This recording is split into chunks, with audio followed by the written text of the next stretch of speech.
জিসান, শীত কতটা অনুভূত হচ্ছে?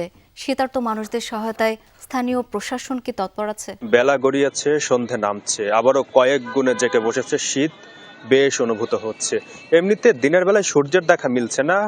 গত 3 দিন ধরে চুয়াডাঙ্গার আকাশে সূর্যের দেখা নেই বললেই চলে। সেই সাথে উত্তর থেকে বয়ে আসা কনকনে ঠান্ডা বাতাসে খোলা জায়গায় দাঁড়িয়ে থাকার জো নেই, একেবারে হাত পায়ে কাঁপুনি ধরছে। এই পরিস্থিতিতে সব থেকে বেশি ভোগান্তিতে পড়েছেন, সব থেকে বিপর্যয় রয়েছেন খেটে খাওয়া দিন মজুর এবং ছিন্নমূল মানুষেরা, যারা আসলে দিন আনেন দিন খান। তারা কিন্তু এই শীত উপেক্ষা করেই তারা বের হচ্ছেন এবং বের হয়ে তারা কিন্তু কাজ না পেয়ে অলস সময় কাটাচ্ছেন। আবার অনেকে কাজ পাইলেও কিন্তু তারা কাজ করতে পারছেন না, হাত পা কাঁপছে। বিশেষ করে কৃষি শ্রমিকরাও কিন্তু আসলে বেশ বিপাকে রয়েছেন। ভ্যান চালক, ইজি বাইক চালক, রিক্সাওয়ালা এবং নানা ধরনের শ্রমিকরা এই ভোগান্তিতে পড়েছেন। ছিন্নমূল মানুষ অর্থাৎ যাদের ঠিকানা নাই, খোলা আকাশের নিচে যাদের অবস্থান, তাদের ভোগান্তি কিন্তু আরও অনেকটাই বেশি। এর পাশাপাশি আসলে আমরা খোঁজ নেওয়ার চেষ্টা করেছিলাম হাসপাতালগুলোতে, সেখানেও কিন্তু শীতজনিত নানা রোগের প্রাদুর্ভাব ঘটছে, রোগীর সংখ্যাও বাড়ছে।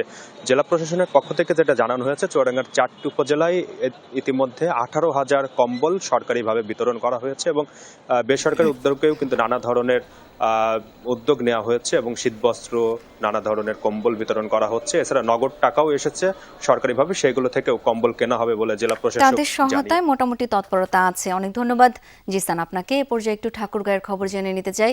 সহকর্মী পার্থ সারথী দাস সঙ্গে আছেন। পার্থ, বিকেল গড়িয়ে এখন তো সন্ধ্যা, শীতের তীব্রতা এই মুহূর্তে কতটা অনুভূত হচ্ছে? শাওন, শীতের তীব্রতা কিন্তু দিন দিন বাড়ছে এবং গত কয়েকদিন ধরে কথা যদি বলি, আমি গত কয়েকদিন ধরে এখানে সূর্যের দেখা নেই। তবে আজকে কিছু সময়ের জন্য সূর্যের দেখা মিলেছে, তবে সেটা খুবই স্বল্প সময়ের জন্য। এবং এই শীতের তীব্রতা দিন দিন বাড়ায় কিন্তু আপনারা দেখছেন যে আমি ঠাকুরগাঁয়ের হকার্স মার্কেট, যেটিকে বলে সেকেন্ড মার্কেট, এখানে মধ্যবিত্ত এবং নিম্ন মধ্যবিত্ত আয়ের মানুষেরা এখানে গরম কাপড়ের জন্য কেনার জন্য এখানে ছুটে আসছেন। আপনারা দেখছেন যে আসলে কেমন ভিড় এখানে। এই মার্কেটে আসলে যারা রয়েছেন গরম কাপড়, এটি শুধু গরম কাপড়েরই মার্কেট।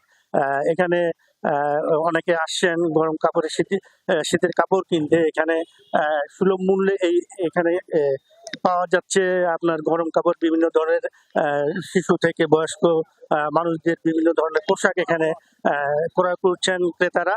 এবং আরেকটা বিষয় বলে রাখি, শীতের তীব্রতা বাড়ায় কিন্তু শীতজনিত রোগও কিন্তু বাড়ছে। জেলার হাসপাতালগুলোতে স্বাভাবিক সময়ের থেকে দ্বিগুণ রোগী ভর্তি হচ্ছে। এবং আজকের কথা যদি বলি, আমি আজকে জেলা সদর হাসপাতালে 7 শয্যার শিশু সজ্জার হাসপাতালে বিপরীতে 210 জন শিশু রোগী ভর্তি রয়েছে। এবং চিকিৎসক যারা রয়েছে, চিকিৎসকদের সঙ্গে কথা বলার চেষ্টা করেছি। চিকিৎসকরা বলছেন যে এখানে শীতজনিত রোগ অর্থাৎ ডায়রিয়া, নিউমোনিয়া, সর্দি কাশি নিয়েই ভর্তি হচ্ছেন রোগীরা এবং তারা বিভিন্ন ধরনের পরামর্শ দিয়ে যাচ্ছেন। এবং জেলা প্রশাসনের পক্ষ থেকে কিন্তু কম্বল বিতরণ চলছে। জেলা প্রশাসক যেটি জানিয়েছেন, যে জেলা প্রশাসক বলছে যে ঠাকুরগাঁয়ে 20 লক্ষ টাকা এবং 4,000 কম্বল ইতিমধ্যে তারা পেয়েছেন এবং সেই কম্বলগুলো জেলার যে 5 উপজেলা রয়েছে, সেই 5 উপজেলায় বিতরণ কার্যক্রম চলমান রয়েছে।